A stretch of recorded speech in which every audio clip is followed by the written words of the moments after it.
1 महीना कहीं से भी इधर उधर से नहीं है।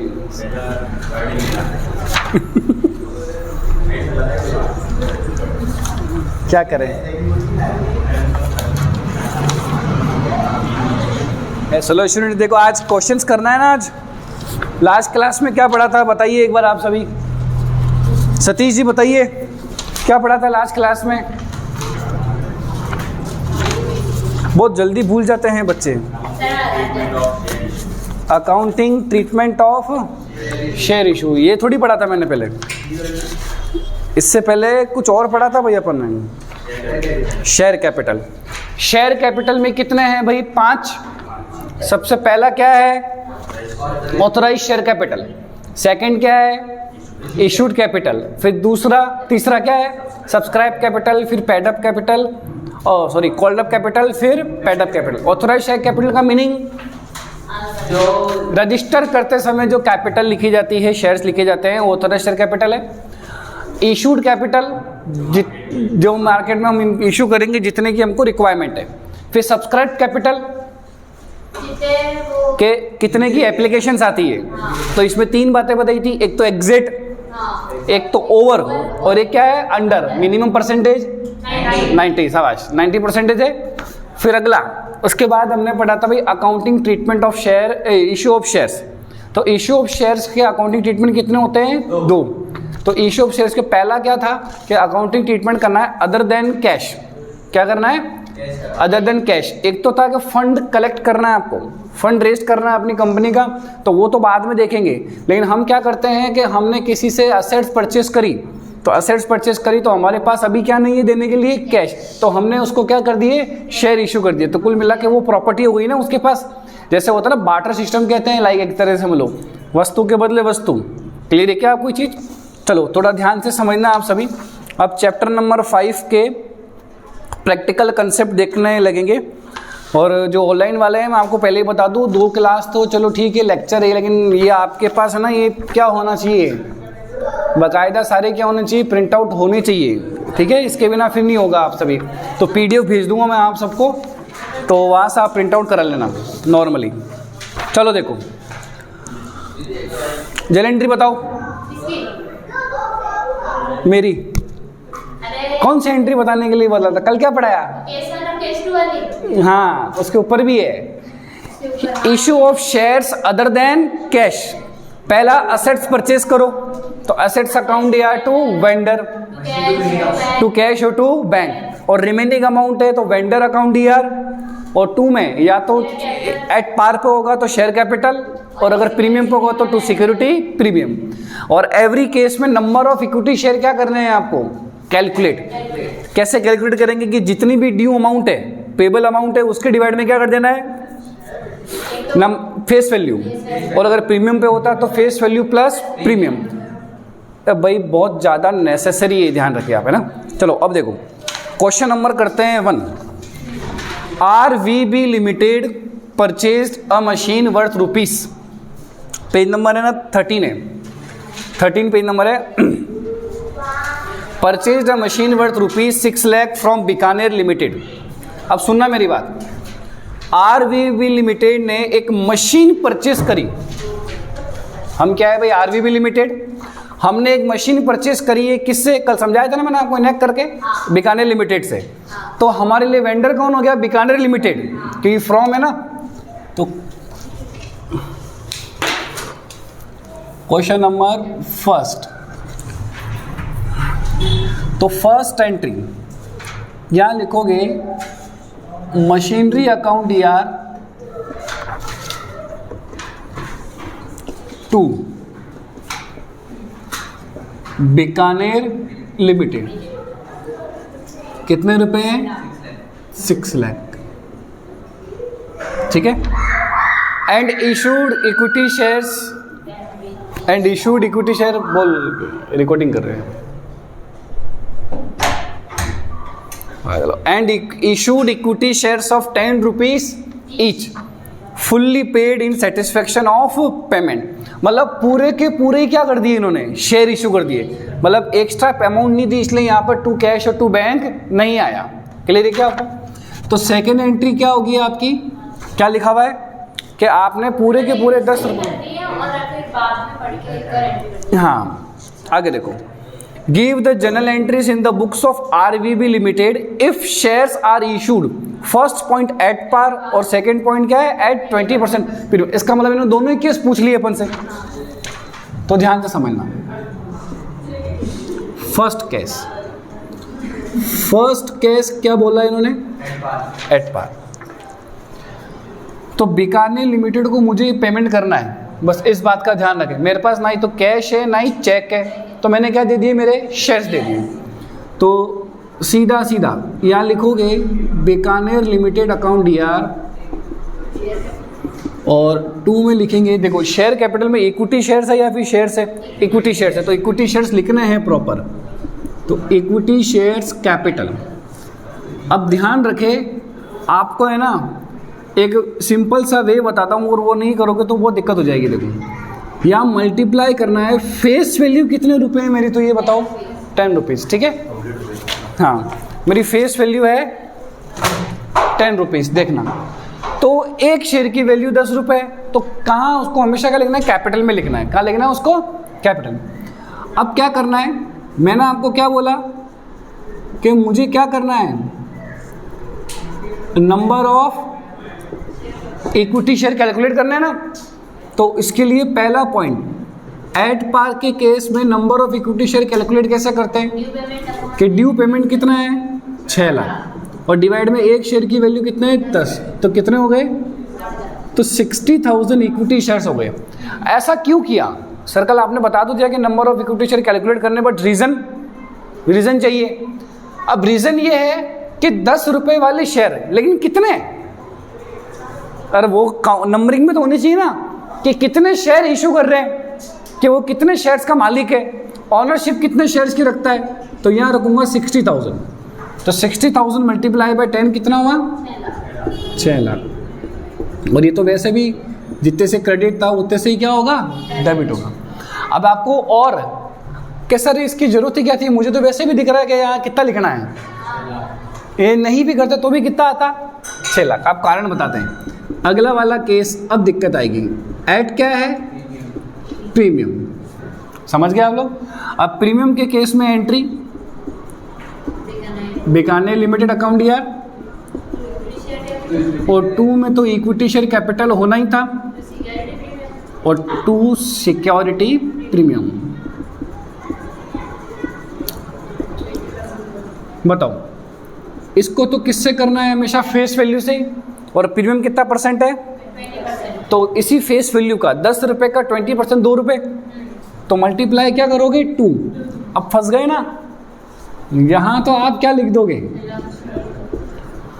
लेकिन अब आपको कंफ्यूजन हो जाएगा कि इसमें कितना लिखना है और इसमें, तो उसके लिए ऑफ कोर्स मुझे किसकी जरूरत पड़ेगी, नंबर ऑफ इक्विटी शेयर। अभी ये जो वाला मैंने तरीका बताया ये रटने वाले बच्चों के लिए, लेकिन मेन रीजन क्यों बताया, क्या बताया कि आप बोलोगे क्या कि कितने दे रहे हैं, रिकॉर्ड तो करना पड़ेगा ना, इशूड कैपिटल में जाके कि इतने थे, लेकिन इसमें से इतने शेयर क्या कर दिए अपन ने, इशू कर दिए, तो एट प्रीमियम, ठीक है। बताइए ड्यू अमाउंट है कितनी, 6 लाख, एक शेयर कितने रुपए का है, और उसके ऊपर 2 रुपए का 20% क्या है, प्रीमियम, तो 6 लाख डिवाइड में क्या है 12, तो 50,000 इक्विटी शेयर्स हो गए। तो यहाँ मल्टीप्लाई कर देंगे 50,000, यहाँ भी मल्टीप्लाई कर देंगे, तो 50,000 इंटू 10 कितना हो गया, 5 लाख, 50,000 इंटू 2 कितना हो गया, देखो 6 लाख अपने आप ही क्या आ गए इक्वल आ गए। अरे क्लियर है क्या आपको ये चीज़, चलिए लिखिए इसको सभी, लिखो।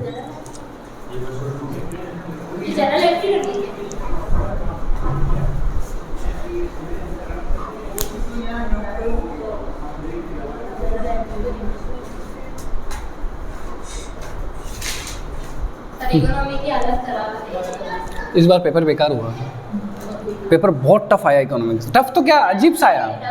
11 का तो पता नहीं। चलो नेक्स्ट क्वेश्चन नंबर सेकंड।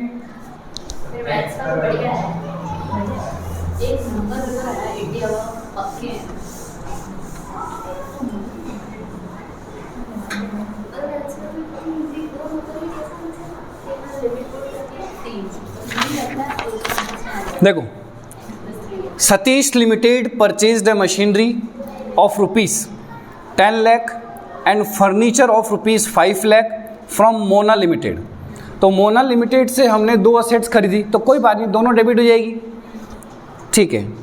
फिर अगला, Satish limited paid 40% of the amount by cheque. अब जितनी अमाउंट है टोटल कितनी है, 15 लाख। 15 लाख का 40% कितना होता है, 6 लाख। तो 6 लाख रुपए तो हमने क्या किया, चेक से पेमेंट किया। और and for the balance amount issued equity shares of ₹10 each at a premium of 20%। कितने परसेंट के प्रीमियम पर, 20%। इसका मतलब इसने सिर्फ प्रीमियम का पूछा, डायरेक्ट एट पार का नहीं पूछा। और pass necessary journal entries to record the about transaction in the books of Satish limited. देखो बहुत सिंपल क्वेश्चन है, सीधा सीधा होता है कि जैसे जैसे बोल रहा है वैसे वैसे कर दो। तो पहला तो मैं आपको लिख देता हूँ कि टोटल है ना 15 लाख रुपए हैं। कितने रुपए हैं भाई, 15 लाख। 15 लाख में से 40% तो क्या है, बैंक से पेमेंट हो रहा है। तो 40% मतलब कितना हो गया, ये 6 लाख। और बाकी का जो 60% है ये 9 लाख हो गया। और ये क्या हो जाएगा, इक्विटी शेयर से। किससे, अब नंबर ऑफ इक्विटी शेयर हमको पता तो नहीं है, लेकिन ये जरूर पता कि एक शेयर कितने रुपए का है, 10 रुपए का है। तो सबसे पहली फर्स्ट जनरल एंट्री, भाई हमने क्या क्या खरीदा है। एक तो खरीदा है मशीनरी। क्या खरीदा भाई, मशीनरी अकाउंट DR कितने रुपए की है, 10 लाख। और एक है फर्नीचर, तो फर्नीचर अकाउंट DR कितने रुपए हैं, 5 लाख। और 2 में क्या लिखोगे आप लोग, मोना लिमिटेड। क्या लिखेंगे भाई यहाँ पे 2 में, मोना लिमिटेड, जो कि कितने रुपए हैं यहाँ पर, 15 लाख। अब मोना लिमिटेड को क्या करना है, एक मिनट पे भी किया ना भाई यहाँ पर, हाँ, रुको पहले आप बैंक लिख दो। इन 15 लाख में से 6 लाख का पेमेंट तो क्या कर दिया, बैंक। और रिमेनिंग अमाउंट क्या हो गया, वो पार्टी के नेम में चला जाएगा, ठीक है। तो इसका मतलब अगली एंट्री कितने से होगी,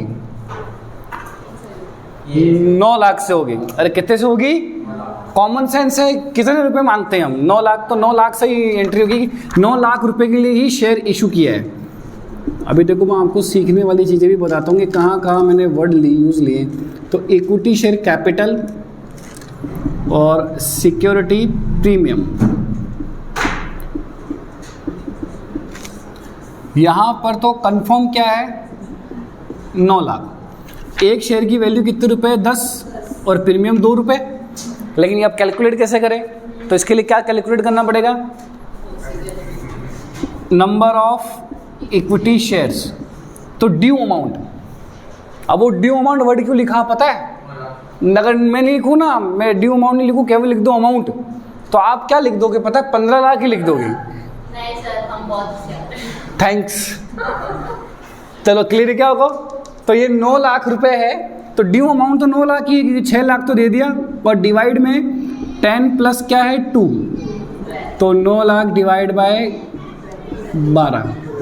कैलकुलेट करना भाई सतीश, फ़ोन से कैलकुलेट करना कितना आ रहा है, कैलकुलेट करो, कैलकुलेशन करनी आनी चाहिए। 12 1 फिर क्या आता है भाई, कितना आ जाएगा, 7,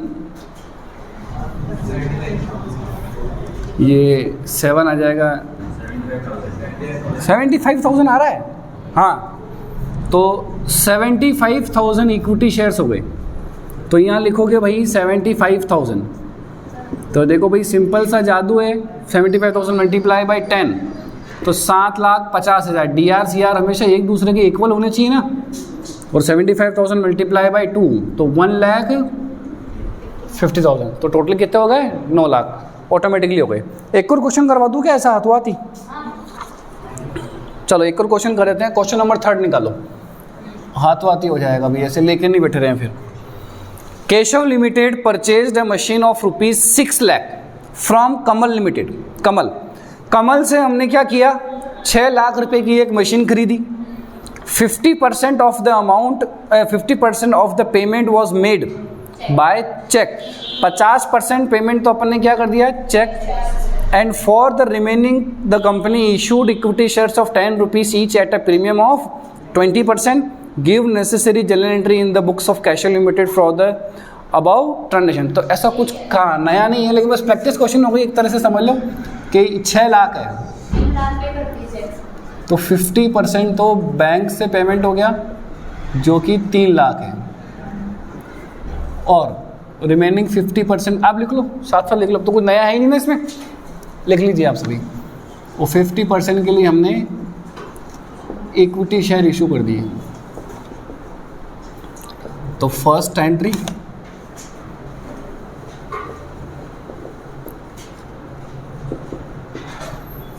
machine account ER to Kamal.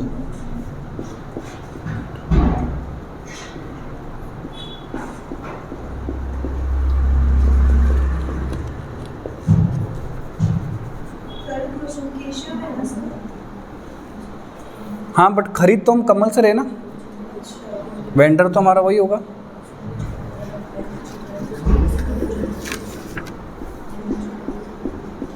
हाँ भाई, कमल जितने से क्रेडिट है उतने से डेबिट हो जाएगा यहाँ पर।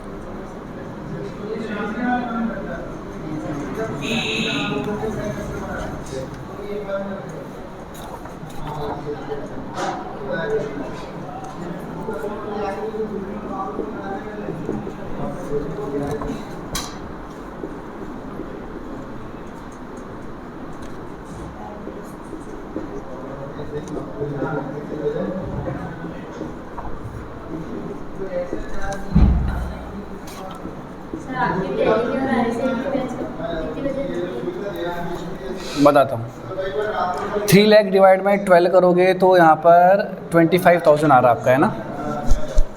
तो 25,000 मल्टीप्लाई बाई 10, 25,000 मल्टीप्लाई बाई 2, तो 2,50,000, 50,000 और ये हो गया देखो दोनों मिला के 3 लाख। चलो लिखो फिर, एक और कंसेप्ट करना है अपन को।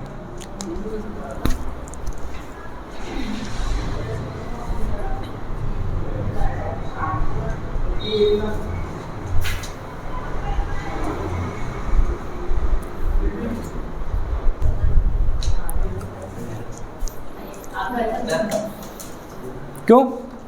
5 मिनट है बस, 5-7 मिनट है। हालांकि ये लेक्चर भी अपलोड हो जाएगा वैसे यूट्यूब पर, आज वाला लेक्चर भी अपलोड हो जाएगा। चलो चल जा वाले, एक ही क्वेश्चन कराना मुझे तो। यस चलो देखिए, अब नेक्स्ट है बिजनेस परचेस करेंगे। मैंने और करके लिखा था ना वहाँ पर कि कई असेट्स परचेस करेंगे, और अब क्या परचेस करेंगे, बिजनेस। तो उसके लिए मैं एक नॉर्मल स्पेसिफिक एंट्री बता देता हूँ आप सबको, ताकि प्रॉब्लम नहीं आए भाई।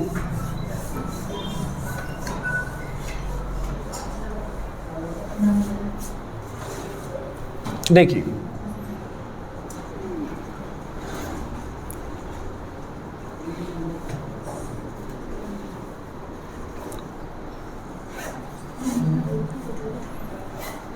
मशीनरी परचेस करी थी तो एंट्री क्या थी, मतलब असेट्स परचेस करेगी तो एंट्री क्या थी बताइए, असेट्स टू वेंडर। अब हम क्या कर रहे हैं, किसी का बिजनेस। तो ध्यान रखना बेटा, मैं आपको एक बहुत अच्छी चीज़ सिखाता हूँ, हमेशा लाइफ टाइम हमेशा याद रहेगा आपको, ये कभी नहीं भूलोगे ये। और आपको कभी जनरल नॉलेज के लिए कोई पूछे ना, तो उस टाइम आपके लिए ये बहुत बेनिफिट रहेगा।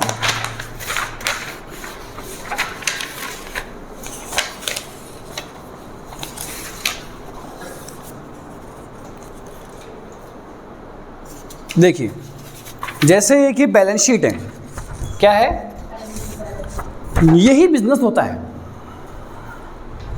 जो बैलेंस शीट होती है ना, वो ही क्या होता है, बिजनेस होता है। आप मुझे एक बात बताओ, आप मार्केट से कोई चीज़ खरीदते हो तो आपने पैसे दिए और वो चीज़ खरीद ली, आई बात समझ में। लेकिन अगर हम उसकी पूरी दुकान खरीदें, क्या खरीदें, पूरी दुकान खरीदें, तो इसका मतलब है कि उसकी पूरी दुकान में जो जो उसके पास है वो सब हमको खरीदना है। तो उसके पास असेट्स भी पड़ी है, तो क्या पड़ी है, लायबिलिटी भी पड़ी है। एक आसान सा एग्जांपल दूं, अगर सपोज के शादी हुई वही किसी लड़की से, ठीक है, अब लड़की अपने पीर से कहाँ आएगी, अपने घर से अपने ससुराल आएगी, तो वो जो साथ लेके आएगी तो वो असेट्स है। लेकिन अगर उसके कोई उधार माते हैं तो वो फिर किसको चुकाना है, हस्बैंड को चुकाना है ना। तो बस वही वाली कहानी है, सीधी सीधी सी, कि असेट्स और क्या है, लायबिलिटी। वो जिम्मेदारी फिर उसकी मालिक की हो गई, जो खरीद रहा है उसको, नया मालिक की हो गई, मेरे क्लियर है क्या, न्यू ओनर की हो गई।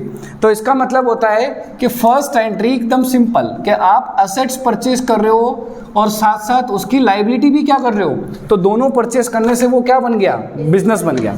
तो असेट्स अकाउंट DR और 2 में क्या लिखेंगे, लायबिलिटीज, और फिर 2 में यहाँ क्या लिखना है आपको, वेंडर। क्या लिखोगे यहाँ पर, वेंडर। जैसे 10 लाख रुपए की एसेट्स परचेस करी, लेकिन भाई तेरे 6 लाख रुपए के लायबिलिटी भी तो है, तो रिमेनिंग कितने बचे, 4 लाख। तो वो 4 लाख रुपए किस नाम से जाएगा, वेंडर। बाकी वो सेकेंड एंट्री तो एज वेल एज सेम है, आई बात समझ में, वही एट पार और वही क्या है, सिक्योरिटी प्रीमियम।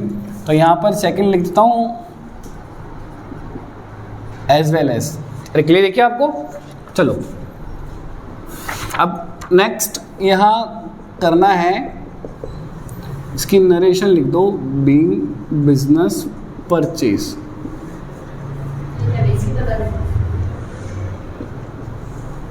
क्वेश्चन नंबर 5,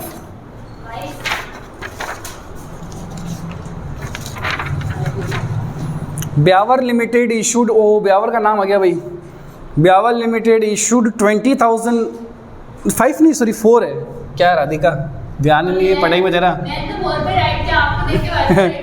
तो कोई बात नहीं, आगे करा देंगे। तो योगेश लिमिटेड बॉट मतलब क्या होता है, खरीदना, परचेज। तो योगेश लिमिटेड बॉट ए रनिंग बिजनेस, खरीदा है हमने, बिजनेस खरीदा है, फ्रॉम राहुल। किससे खरीदा भाई, राहुल से। On 1 April 2024 with the assets of 9 lakh rupees. क्या है भाई यहाँ पर, 9 lakh rupees and liabilities of rupees 1,50,000। तो अब एक बात बताओ, 9 लाख रुपए की तो असेट्स परचेस कर ली और 1.5 लाख रुपए की क्या परचेस कर ली, लाइबिलिटी। तो रिमेनिंग अमाउंट कितना बचा बेटा यहाँ पर आपके लिए, 7,50,000। कितना बचा, तो 7.5 लाख रुपए के आपको वेंडर को क्या करना है, पेमेंट। अब पेमेंट में देखो क्या कर रहे हैं हम, द परचेज कंसिडरेशन, इस वर्ड का मतलब समझाता हूँ। परचेज कंसिडरेशन का, परचेज मतलब आपने परचेज किया, उसके बदले में आप उसको क्या दे रहे हो, उसको कहते हैं कंसिडरेशन, प्रतिफल, इसके बदले। क्लियर है क्या, दुकान से कोई चीज़ ली आपने, चीज़ ले ली और बदले में आपने उसको कंसिडरेशन क्या दिया, बदले में पैसे दे दिए। अरे बात आगे समझ में।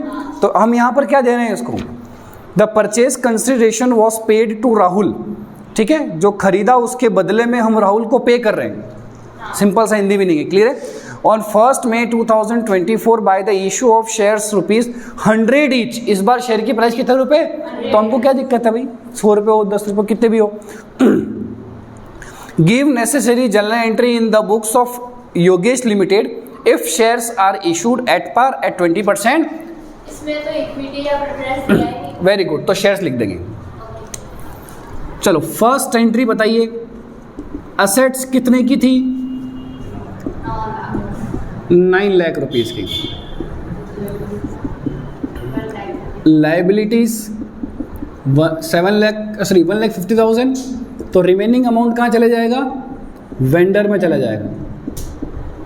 और वेंडर का नाम है ना राधिका, आज तेरी पढ़ने में ध्यान नहीं है, देख ले रिकॉर्डिंग वाले सब सुन रहे हैं, जो सब देख रहे हैं कि सर राधिका कौन है।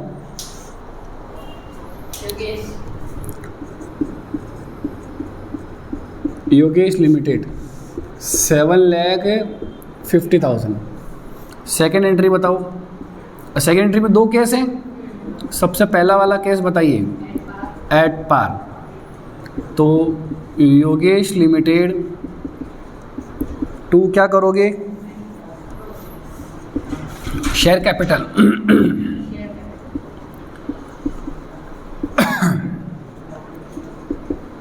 ठीक है,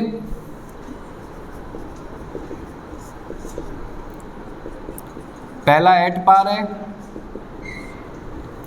तो पेबल अमाउंट कितनी है 7,50,000 और फेस वैल्यू कितनी है 100, तो 7,500 शेयर्स।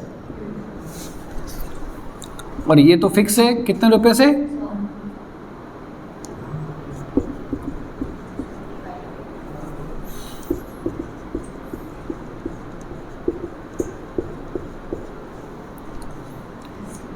सेकंड बताओ, एंट्री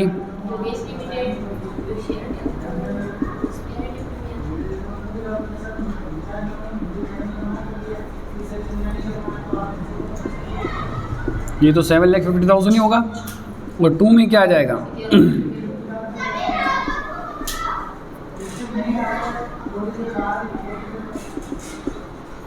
यहाँ पर कितना 120 है ना, 100 रुपये का 20% कितना हो गया 20 हो गया।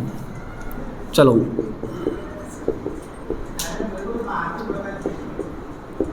चलो देखो बताओ, यहाँ पर 7,50,000 डिवाइड में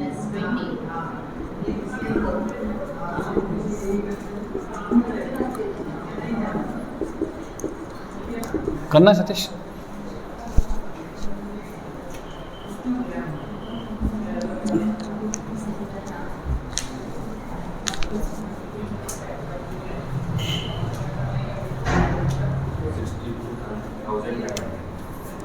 सिक्स 2,5 ही होगा।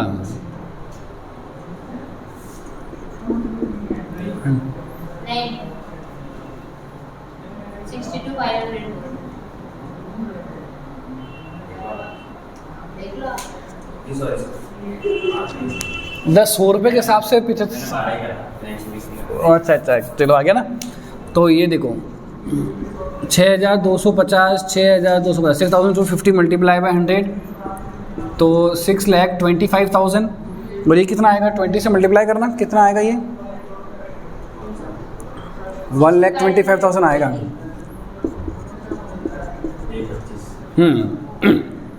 अरे क्लियर है क्या।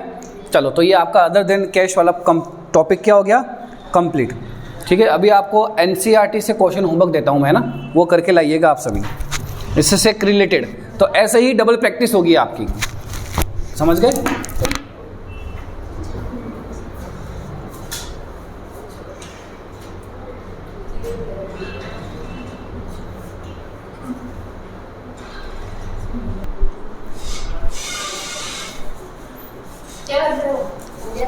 नहीं वो होमवर्क देना ना।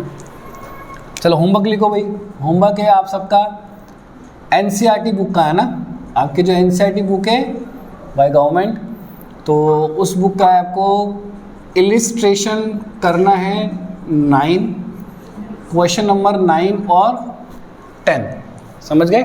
तो ये 2-3 क्वेश्चन होमवर्क करके चाहिए, कल टेबल पे चाहिए, नहीं तो फिर आप जानते हो फिर मुझे अच्छे से। 3 क्वेश्चन है तो 3 डंडे तो होते ही हैं, देख लीजिएगा फिर आपके हिसाब से।